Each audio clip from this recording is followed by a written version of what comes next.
Well, speaking of anime, you both saw the Spider-Man Across the Spooderverse. How was it? You did. Did it live up to the hype? Should I put the spoiler tags on? Or where do you guys are? I haven't seen it, but I don't care if you spoil. We just need to know if I'm going to put the spoiler tag up. I guess we could do like a spoiler-free review and then a spoiler. Yeah. Okay, My spoiler-free review is it's fucking amazing. Yes, it was phenomenal, visually stunning. Every character had their own art style and their own look, and yet somehow they made them all combined with this perfect tapestry. It was truly remarkable.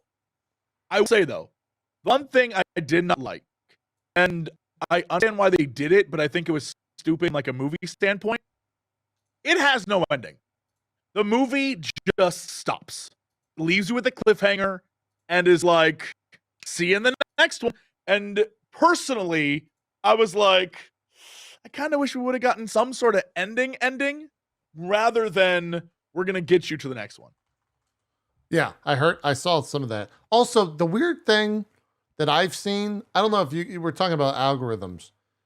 Literally, in the 5 minutes that I am not on stream this past 2 weeks, and I can look at TikTok right before I go to sleep, within 4 to maybe 5 flicks forward, someone's streaming the entire fucking movie on TikTok. Yeah. I don't know why that is like a thing out there. It's so I've seen parts of the film. But yeah, it's really wild. It's a weird thing. Bronze, what'd you think of the film? I agree with Jesse said, but I also disagree in the sense that to me, this is the first movie that felt like a comic book event comic, where a lot of event comics will end where it's like, we've established all of these new foundational facts and this new reality about this character. Join us for the next event to see how this affects everything. And so this really did feel like and they actually, and this is, I don't even know if this counts as a spoiler. They actually, every time you switch between the different spider people, that's on the poster, they slam a comic down on the stack, which is how event comics work. When you look at the glossary of an event comic, it'll be like, these are the comics you need to read to understand this event. And it'll be like Avengers number 13, then Iron Man number 12, then X-Men number 10. And you have like this sort of roadmap. And then eventually, months down the line, they compile all of those into a trade paperback or a graphic novel, and you can read them easily, which is kind of cool. But they actually do that in the movie. And it felt like they managed to like actually make it feel like, oh yeah, this makes sense why we're switching between characters. And if you like have that trust fall of this is all connected, instead of being like, where's Iron Man? Which is what I feel like a lot of MCU fans are like, where they're just like, he was barely in that. This is one of the few movies that has, because I was nervous that there's so many characters. I was like, how are they going to do all these characters justice? They just did. Because each of them gets their fucking moment. But you, as the watcher, have to also be like, I'm open to seeing more than just Miles on screen. Or like the viewer? No, you as a watcher. Viewer. Okay, look, I mean, it's MCU, you got to clarify. Yeah. You as like the viewer have to be open to like, okay, like Miles doesn't need to be on the screen the entire time, you know? And I feel like that's just something that, I don't know, they did a good job, because the first movie really just follows Miles' POV. Yeah. And this one doesn't. And that's cool. I kind of okay. I don't know if this is how you felt, but leaving that movie, I was like, oh, that was a Spider-Gwen movie. That was Gwen Stacy movie. Yeah. That's how I felt. I was like Miles is the main character, but like for me, that's what that movie was. I was like, oh, that was fun. I like that. Plus, again, the art style, man. Every character's art style was just so incredible. From like each Spider-Man had their own unique look and vibe.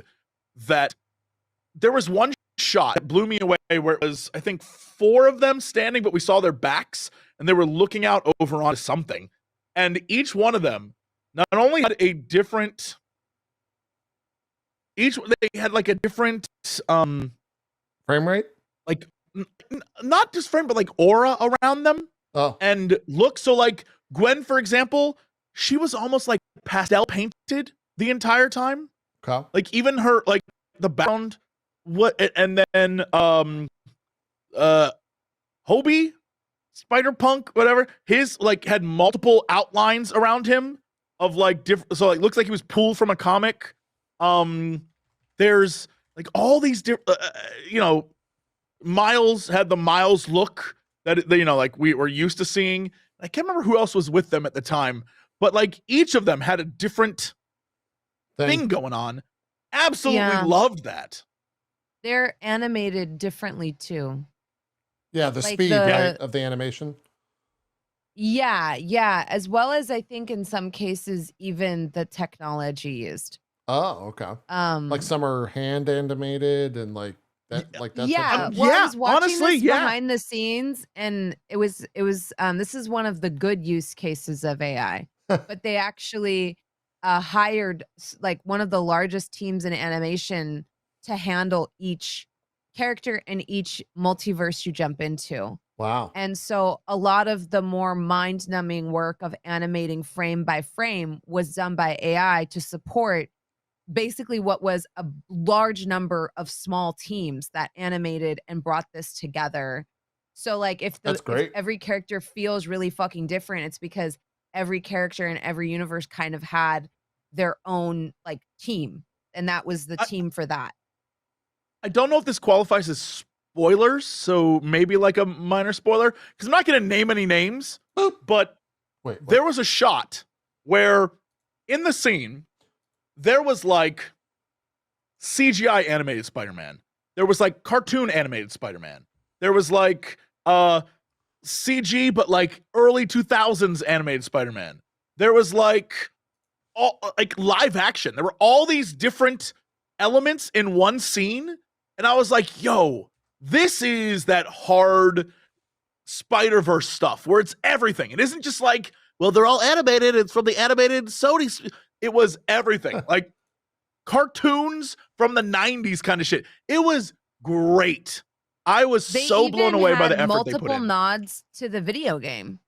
And the video game version of Spider-Man is in there for a brief second. Yeah. Yep. Like everything you can imagine is in there. If That's there's awesome. a Spider-Man reference you can think about, it's in there. Yeah. It was, which is like, it was really impressive. Plus also, I think the setup for what the actual plot of the film was, and that's very spoilery, so I don't know that we want to get there, but like the setup for what the plot of the film was, it genuinely, I was both surprised and like, oh, yeah, that makes perfect, clear sense to me. It isn't like once you see it, you're like, oh, okay, yeah, I follow this. I get so why. It was a cool reveal. Yeah, but it's like, it makes sense. It isn't like one of those like a plot twist for the sake of plot twist. It is a moment where you're like, I get why in the trailers we're seeing the scenes we're seeing. I get why, Spider-Man 2099 is like, bro, Miles, you're trouble. Like it makes sense mentally. And I was like, oh, this is fire. Okay, take me away. And from that point on, it was like, and there's a lot of parts of the movie. I saw a lot of feedback. People were talking about how like there's one character who seems like a good person, but makes like consistently bad choices. And I was like, oh, she's making it because like she's got a family to take care of, and she's part of something bigger. And she's like, of course not going to be like, boy, this is all, I don't want to ruin shit for people. But if you've watched, you kind of know what I'm talking about.